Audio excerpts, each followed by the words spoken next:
Halo Sobat Rumah Tani Bali, ketemu lagi dengan saya Putu Novianti. Pada video kali ini kita akan sharing bagaimana cara membuat kompos.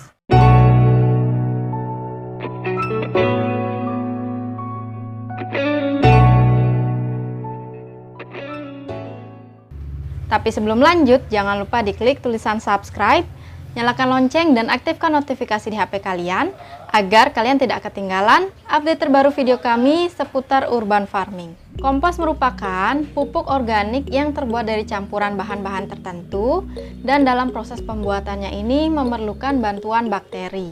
Nah, tentu bagi kita yang berkebun, kompos merupakan sahabat bagi kita. Karena dengan adanya kompos, kualitas dari media tanam akan tetap terjaga dan tentu tanaman yang akan dihasilkan ini akan lebih optimal. Nah, prinsip pembuatan kompos itu sangat sederhana ya teman-teman. Jadi kita bisa menggunakan sisa-sisa sampah dapur, misalnya seperti sisa sayuran, entah itu daunnya, batang, dan juga bonggolnya. Kemudian juga kulit buah ataupun sisa-sisa buah yang mulai membusuk itu bisa digunakan. Tetapi kita perlu menghindari bahan-bahan yang sudah dimasak. Misalnya kalian punya sayur yang sudah dimasak, itu tidak bisa dipergunakan ya untuk membuat kompos. Selain itu juga kita menghindari untuk menggunakan daging-daging, entah itu daging mentah atau daging matang, itu sebaiknya tidak digunakan di dalam pembuatan kompos, kecuali cangkang telur. Karena cangkang telur ini tinggi akan kalsium dan bisa dimanfaatkan sebagai pupuk. Selain itu, hindari bahan-bahan yang berbahan dasar plastik dan juga besi. Karena jika kalian menambahkan bahan-bahan yang berbahan dasar plastik ataupun besi, tentu kompos kalian tidak akan jadi. Karena bahan-bahan ini tidak bisa diurai oleh bakteri. Nah, kalau misalnya kalian ingin menggunakan campuran kotoran hewan, hindari menggunakan kotoran hewan karnivora. Sebaiknya kalian menggunakan kotoran hewan herbivora seperti ayam, kambing, ataupun sapi. Karena kotoran dari hewan ini sudah biasa digunakan sebagai pupuk kandang dan ini bisa dijadikan sebagai campuran untuk kompos kita. Adapun hal-hal yang harus diperhatikan ketika membuat kompos adalah komposisi dari kompos tersebut. Jadi jangan sampai kompos kita terlalu basah atau terlalu kering. Tetapi sekalipun kompos kalian mengalami hal tersebut, itu bukan berarti kalian gagal ya dalam membuat kompos. Karena hal-hal seperti itu kita bisa atasi. Dan sebenarnya ketika membuat kompos itu tidak ada yang namanya gagal. Karena semua bahan bisa terurai. Asalkan bahan-bahan yang kita gunakan ini memang sesuai untuk membuat kompos. Komposisi ketika membuat kompos itu sebenarnya sangat sederhana ya. Sama seperti ketika kita berhidroponik, kita kan menggunakan AB mix. Nah, AB mix ini terdiri dari garam-garam mineral yang tentu komposisinya sudah disesuaikan. Begitupun ketika kita membuat kompos, bahan-bahan yang kita gunakan ini merupakan sumber-sumber nutrisi untuk tanaman. Tentu komposisinya juga bisa kita atur. Misalnya saja kita menggunakan sisa-sisa sayuran. Nah, daun-daun dari sayuran yang kita gunakan ini kaya akan unsur nitrogen, sehingga sayur itu sendiri pun bisa menjadi sumber nutrisi untuk tanaman berikutnya. Kemudian, kita juga bisa menggunakan ampas teh, ampas kopi, akar tanaman sebagai komposisi dari pembuatan kompos. Bahkan rumput liar pun kita bisa jadikan komposisi di dalam pembuatan kompos. Selain itu, kita juga bisa menambahkan ranting-ranting tanaman atau ranting-ranting pohon ke dalam kompos. Nah, tentu penguraian ranting-ranting pohon ini akan memakan waktu lebih lama. Sehingga sebelum dijadikan sebagai campuran kompos, sebaiknya perkecil dulu ukuran dari ranting-ranting pohon ini untuk mempercepat proses penguraian. Nah, sampah-sampah seperti ranting ini merupakan sumber karbon untuk kompos kita. Tetapi kalau misalnya kalian kesusahan mencari ranting pohon sebagai sumber karbon, kalian bisa menambahkan koran, kardus ataupun tisu ke dalam kompos untuk dijadikan sumber karbon. Sehingga komposisi dari kompos yang kita buat bisa lebih seimbang. Selain itu, kita juga bisa menambahkan tanah-tanah sisa dari penanaman sebelumnya. Tentu agar komposisi dari kompos kita bisa seimbang. Pembuatan kompos ini dilakukan dalam kondisi anaerob. Jadi, selama proses pengomposan, komposter akan ditutup dan kita memerlukan bakteri atau sumber bakteri untuk membantu penguraian. Nah, kita juga bisa menggunakan produk dari EM4 atau mungkin kalian yang sudah membuat mol bisa digunakan sebagai sumber bakteri yang nanti akan dapat membantu proses penguraian bahan organik menjadi kompos. Ketika proses pengomposan, kita harus rutin untuk mengaduk dan juga mengecek kelembaban dari kompos yang kita buat. Nah, kalau misalnya kompos kita terlalu lembab, kita bisa menambahkan bahan-bahan yang kaya akan karbon, sehingga kelembaban dari kompos bisa lebih terjaga. Selain itu, kita juga bisa menambahkan tanah ke dalam kompos jika memang diperlukan. Tetapi, kalau misalnya kompos kalian terlalu kering, kalian tinggal melakukan penyiraman saja. Nah, teman-teman, tempat dari kompos itu disebut dengan komposter.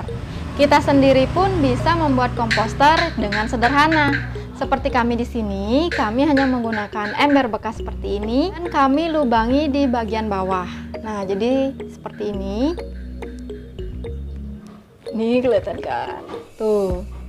Nah, sebenarnya kita juga bisa meletakkan ember di bagian bawah ini. Karena dari hasil pengomposan ini akan menghasilkan cairan yang disebut dengan cairan lindi. Dan cairan lindi ini pun bisa digunakan sebagai pupuk. Kita bisa meletakkan komposter ini di tempat yang hangat agar suhu dari kompos bisa lebih terjaga. Nah, kalau misalnya suhunya terlalu rendah, tentu proses pengomposan akan berjalan lebih lambat. Kemudian, untuk lama waktu pengomposan itu tergantung dari bahan apa yang kita gunakan dan juga ukuran bahan yang kita gunakan. Nah, kalau misalnya kalian menggunakan bahan-bahan yang seperti tadi saya katakan itu high carbon, tentu proses penguraiannya akan memakan waktu lebih lama. Tetapi, kita bisa membantu mempercepat proses penguraian dengan cara memperkecil ukuran dari bahan-bahan yang akan kita gunakan. Sedangkan untuk waktunya itu relatif ya teman-teman. Ada yang cepat, 1 atau 2 minggu sudah bisa digunakan, ada 6 bulan, bahkan hingga 1 tahun itu baru bisa digunakan. Nah, itu tidak apa-apa ya. Karena ini tergantung dari bahan apa yang kita gunakan dan juga ukuran bahan yang kita gunakan di dalam membuat kompos. Sebaiknya juga ketika kita melakukan proses pengomposan itu untuk 1 kali pengomposan. Artinya kita tidak lagi menambahkan bahan di tengah-tengah ketika proses pengomposan. Karena tentu proses pengomposan ini akan mengulang lagi dari awal. Jadi sebaiknya 1 komposter menyelesaikan 1 proses pengomposan.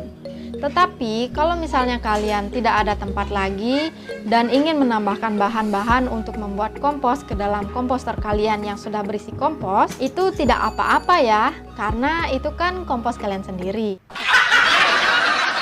Lalu, kapan kompos ini bisa digunakan?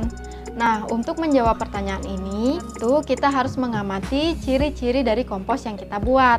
Apakah bahan-bahan organik yang kita gunakan untuk membuat kompos sudah terurai secara keseluruhan atau belum? Nah, kalaupun misalnya belum terurai secara keseluruhan, tetapi kalian sudah ingin menggunakan, itu tetap bisa digunakan ya, karena nanti juga akan terurai di media tanam. Apakah kompos yang baru jadi ini sudah bisa langsung digunakan? Sebaiknya kompos yang baru jadi ini di resting terlebih dahulu. Jadi kita biarkan di media tanam terlebih dahulu sebelum digunakan. Kalau misalnya kalian merasa kompos kalian ini strukturnya kurang sesuai dengan yang kalian inginkan, kalian bisa menambahkan media tanam lain seperti misalnya sekam bakar ke dalam media tanam yang sudah dilengkapi dengan kompos agar tekstur dan juga struktur dari media tanam kalian ini sesuai dengan yang kalian inginkan. Nah, sekarang kita mulai untuk membuat komposnya ya.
Jadi itu dia tadi bagaimana cara kita membuat kompos.